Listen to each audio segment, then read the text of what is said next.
मित्रों, एक समय की बात है।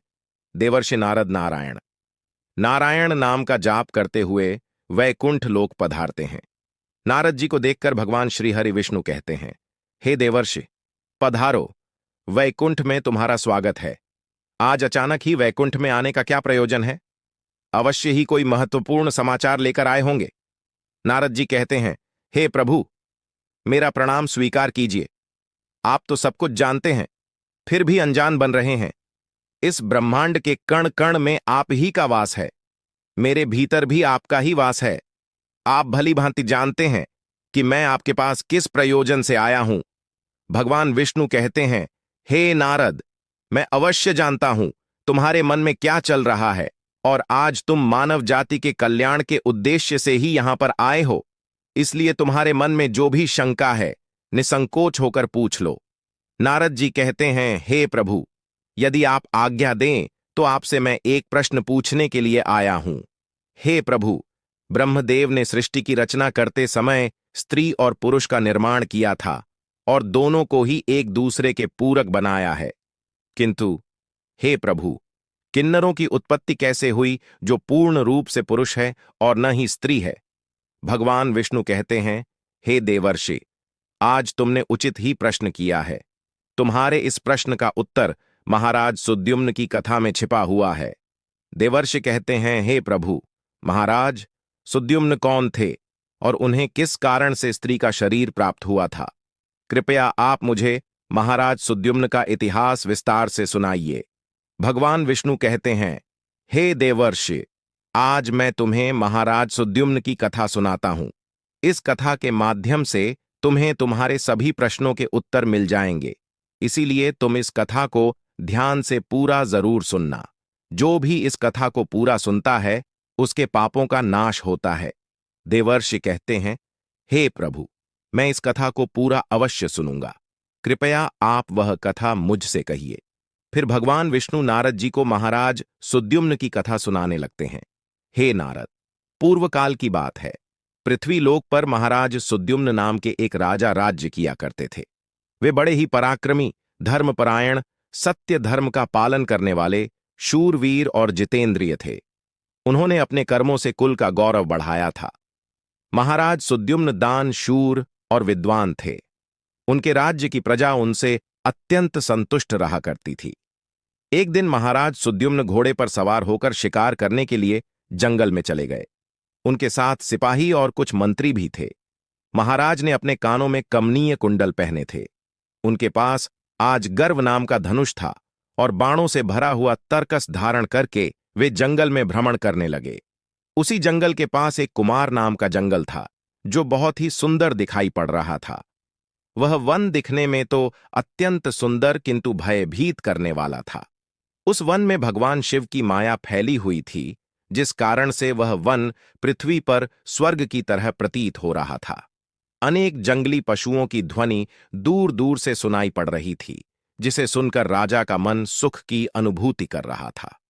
कोयल पक्षियों की मधुर ध्वनि कानों में पड़ने से महाराज सुद्युम्न अत्यंत प्रसन्न हो रहे थे। जैसे ही महाराज सुद्युम्न ने कुमार नाम के उस जंगल में प्रवेश किया, उसी क्षण उनका शरीर स्त्री रूप में बदल गया। महाराज का घोड़ा भी घोड़ी के रूप में बदल गया। उनके साथ आए हुए सभी सिपाही और मंत्री भी स्त्री बन गए। अचानक हुए इस विचित्र बदलाव को देखकर महाराज और सभी सिपाही आश्चर्यचकित हो गए और चिंता में पड़ गए। वे मन ही मन सोचने लगे, यह क्या हो गया? महाराज सुद्युम्न अपने स्त्री रूपी शरीर को देखकर बहुत दुखी होकर लज्जित हो गए और अपने सिपाहियों से कहने लगे, यह हमारे साथ क्या अनिष्ट हो गया है? हम सभी अचानक से पुरुष से स्त्री कैसे बन गए? अब हम क्या करें? स्त्री का शरीर लेकर हम घर कैसे जाएं और कैसे मैं राज्य का संचालन करूंगा? हमारी प्रजा हमें देखकर क्या कहेगी? देवर्षि भगवान विष्णु से कहने लगे, हे प्रभु, आपने यह बड़े आश्चर्य की बात कही है। देवताओं के समान तेजस्वी राजा सुद्युम्न को स्त्री का शरीर कैसे प्राप्त हो गया? इसका क्या कारण है? कृपया बताइए। उस रमणीय वन में राजा ने ऐसा कौन सा कार्य किया जिससे उन्हें स्त्री का शरीर प्राप्त हुआ? कृपा करके विस्तार से बताइए। तब भगवान विष्णु कहने लगे, हे देवर्षि, इसके पीछे भगवान शिव की ही माया है। भगवान शिव की माया से ही महाराज सुद्युम्न को और उनके सिपाहियों को स्त्री का शरीर प्राप्त हुआ है। इसलिए अब तुम इसे ध्यान से सुनो। एक समय की बात है, भगवान शिव और देवी पार्वती इसी वन में एकांत में विहार कर रहे थे। तभी सनकादिक राशिगण अपने तेज से 10 दिशाओं को प्रकाशित करते हुए भगवान शंकर के दर्शन करने के लिए उस वन में आ गए। सनकादिक मुनियों को किसी भी प्रकार का बंधन नहीं है। वे बिना आज्ञा लिए किसी भी स्थान पर कभी भी आ जा सकते हैं। फिर जब वे चारों मुनि भगवान शंकर के दर्शन के लिए उस वन में आ गए तो उन्होंने देखा कि देवी पार्वती और भगवान शिव एकांत में विहार कर रहे थे। सनकादिक मुनियों को अचानक से उस स्थान पर आता हुआ देखकर देवी पार्वती अत्यंत लज्जित हो गई।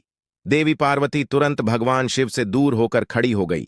जब उन चारों मुनियों ने देवी पार्वती और शिवजी को एकांत में विहार करते हुए देखा तो वे तुरंत ही वहां से लौटकर नर नारायण के आश्रम की ओर चले गए। जब भगवान शिव ने पार्वती को लज्जित होकर दूर खड़ा हुआ देखा तो वे कहने लगे, हे प्रिय, तुम इस प्रकार से लज्जित क्यों हो रही हो? वे चारों तो हमारे पुत्र के समान हैं, उनसे तुम्हें जाना नहीं चाहिए। देवी पार्वती कहने लगी, हे प्रभु, स्त्री को अपने पुत्र के सामने भी कभी पति के साथ विहार नहीं करना चाहिए। उसे सदैव ही मर्यादा में ही रहना चाहिए। आपने तो कहा था इस स्थान पर कोई नहीं आएगा, फिर हमारे एकांत में विघ्न निर्माण करने के लिए ये चारों मुनि कहां से आ गए? आप तुरंत ही कोई ऐसा उपाय कीजिए जिससे कोई भी इस वन में ना आए, नहीं तो मैं इस स्थान से चली जाऊंगी। तब भगवान शिव ने कहा, हे प्रिय, ठीक है, तुम्हारे इस दुख को दूर करने के लिए मैं अभी उपाय करता हूं। हे प्रिय, आज से ही इस वन में कोई भी पुरुष भूल से भी आ जाएगा तो वह स्त्री हो जाएगा। हे देवर्षि, उस दिन से जो भी उस वन में जाता है वह स्त्री बन जाता है। जो जो लोग यह जानते हैं कि उस वन में शिवजी की माया फैली हुई है, वे भूल से भी उस वन में नहीं जाते हैं। किंतु महाराज सुद्युम्न इस बात को नहीं जानते थे और वे अज्ञानवश अपने सिपाहियों के साथ उस वन में चले गए और शिवजी की माया के प्रभाव में आकर उनका पुरुषत्व नष्ट हो गया और वे सभी स्त्री बन गए। स्त्री का शरीर प्राप्त होने के बाद महाराज लज्जावश घर नहीं गए और उसी वन में इधर उधर भटकने लगे। स्त्रीत्व प्राप्त होने के कारण उनका नाम इला पड़ गया। इस प्रकार से महाराज सुद्युम्न इला के रूप में वन में अपनी सखियों के साथ इधर उधर भटकने लगे। एक दिन वे सभी वन में सुंदर जलाशय के पास खेल रहे थे। उसी समय चंद्रमा के पुत्र बुध उसी स्थान से गुजर रहे थे। अनेक स्त्रियों के साथ भ्रमण करती हुई उस युवती इला को देखकर चंद्रमा के पुत्र बुध उस पर मोहित हो गए। उस इलाके सुंदर तथा मनमोहक रूप को देखकर बुद्ध जी मंत्रमुग्ध हो गए और उसी क्षण उनके मन में उस इला को पाने की इच्छा प्रकट हो गई। जब इला ने भी बुद्ध जी का सुंदर रूप देखा तो वे भी बुद्ध जी पर मोहित हो गईं और उन्हें अपना पति बनाने के लिए व्याकुल हो उठी। इस प्रकार से इला और बुद्ध दोनों ने एक दूसरे को देखकर अपना प्रेम प्रकट किया। परस्पर अनुराग के कारण उन दोनों ने विवाह कर लिया और कुछ दिनों में उन दोनों के बीच संयोग हुआ। फिर बुद्ध ने इला के गर्भ से एक संतान को उत्पन्न किया जिसका नाम पुरुरवा रखा गया, जो आगे चलकर चक्रवर्ती सम्राट हुआ। पुत्र को जन्म देने के बाद भी वह इला उसी वन में रहने लगी। फिर एक दिन इला अपने पहले के पुरुष रूप को याद करके चिंता करने लगी। तभी उसने मुनिश्रेष्ठ वशिष्ठ जी का स्मरण किया। इला के द्वारा स्मरण करते ही मुनिवर वशिष्ठ जी उस स्थान पर प्रकट हुए। मुनि वशिष्ठ जी इला से कहने लगे, हे देवी, आप किस कारण से दुखी हैं? यदि कोई गोपनीय बात न हो तो तुम मुझे तुम्हारे दुख का कारण बताओ। तब वह इला वशिष्ठ जी से कहने लगी, हे मुनिवर, इस वन में आने से पहले मैं एक पुरुष थी। मेरा नाम सुद्युम्न था, किंतु इस वन में आते ही मेरा शरीर स्त्री का बन गया है। ऐसा किस कारण से हुआ, कृपया मुझे बताइए। तब मुनि वशिष्ठ जी कहने लगे, हे देवी, शायद तुम नहीं जानती होगी, इस वन में भगवान शिव की माया फैली हुई है। उन्होंने इस वन को ऐसा श्राप दिया है कि जो भी पुरुष इस वन में आएगा वह स्त्री बन जाएगा। उन्हें भगवान शंकर की माया के कारण तुम्हें स्त्री का शरीर प्राप्त हुआ है। फिर वह इला कहने लगी, हे मुनिवर, कृपा करके मुझे मेरा पूर्ववत शरीर प्रदान कीजिए। मेरी प्रजा मेरे बगैर दुखी है। मैं ऐसी हालत में अपने राज्य में नहीं लौट सकती। मुनि वशिष्ठ जी से महाराज सुद्युम्न की ऐसी अवस्था देखी नहीं गई। महाराज बड़े शूरवीर और पराक्रमी थे, किंतु शिव जी की माया के कारण उन्हें स्त्री का रूप प्राप्त हुआ था। वशिष्ठ जी कहने लगे, हे वत्स, तुम चिंता मत करो, मैं भगवान शिव से प्रार्थना करके तुम्हारी सहायता करूंगा। तब वशिष्ठ जी ने उसी स्थान पर समस्त लोगों का कल्याण करने वाले भगवान शंकर की आराधना करना आरंभ किया। भगवान शंकर वशिष्ठ जी की आराधना से अत्यंत प्रसन्न हुए और साक्षात उन्हें दर्शन देकर कहने लगे, हे मुनिवर, मैं आपकी भक्ति से अत्यंत प्रसन्न हूं। आपको जो भी मनोवांछित वर चाहिए उसे मांग लो। तब वशिष्ठ जी भगवान शंकर से कहने लगे, हे प्रभु, आपके दर्शन से मेरा व्रत सफल हुआ। हे भोलेनाथ, मेरी बस यही कामना है कि आप मेरे शिष्य महाराज सुद्युम्न को पुनः पुरुष बना दीजिए। फिर शिवजी ने कहा, हे मुनिवर, मेरी ही माया के कारण सुद्युम्न को स्त्री का शरीर प्राप्त हुआ है, इसलिए मैं ही इसे पुरुष का शरीर प्रदान करता हूं। किंतु राजा सुद्युम्न 1 मास के लिए पुरुष बने रहेंगे और 1 मास के लिए वे स्त्री बने रहेंगे। इतना कहकर भगवान शिव उस स्थान से अंतर्ध्यान हो गए।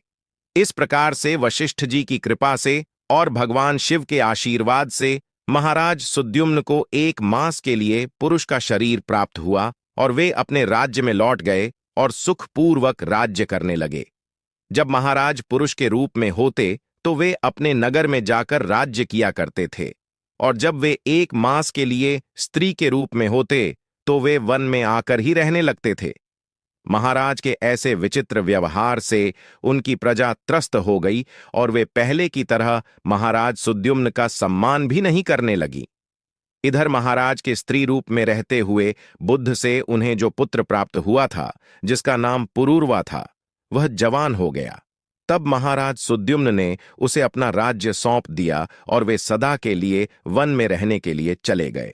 वन में जाकर महाराज सुद्युम्न अपने स्त्री शरीर इला के रूप में तपस्या करने लगे। फिर उन्होंने देवर्षि नारद जी से नवकार मंत्र की दीक्षा ली और देवी पार्वती की उपासना करने लगे। अनेक वर्षों तक उस वन में रहकर उन्होंने उस मंत्र का जाप किया और देवी को प्रसन्न कर लिया। तदनंतर भक्तों का उद्धार करने वाली जगत जननी भगवती पार्वती ने उन्हें साक्षात दर्शन दिया। उस समय देवी सिंह पर आरूढ़ होकर उनके सामने खड़ी हो गई। देवी को अपने सामने खड़ा हुआ देखकर इला ने उन्हें नमस्कार किया और उनकी स्तुति करने लगी। हे जगत जननी, मैं आपके चरण कमल की वंदना कर रही हूं। कृपा करके मुझे इस शरीर से मुक्ति प्रदान कीजिए। तब देवी ने उस पर प्रसन्न होकर कहा, हे इला, आज तुम्हें स्त्री शरीर से मुक्ति मिल जाएगी और तुम परम पद को प्राप्त कर लोगी। देवी के इतना कहते ही इला ने अपने शरीर का त्याग किया और परम पद को प्राप्त कर लिया। महाराज सुद्युम्न के परम धाम को जाने पर महाराज पुरूरवा राज्य करने लगे। हे देवर्षि, अब सुनो किन्नरों की उत्पत्ति का रहस्य। महाराज सुद्युम्न अपने सिपाहियों के साथ उस वन में आए थे। उनके जो सिपाही थे वे सभी किन्नर बनकर सुमेरु पर्वत के पास जाकर निवास करने लगे। उन्हीं से किन्नर प्रजाति की उत्पत्ति हुई। तो दोस्तों, इस प्रकार से भगवान विष्णु ने नारद जी को किन्नरों की उत्पत्ति का रहस्य बताया है। उम्मीद है आपको यह कथा पसंद आई होगी। वीडियो को लाइक जरूर करें और कमेंट में जय श्री हरि विष्णु और हर हर महादेव जरूर लिखें।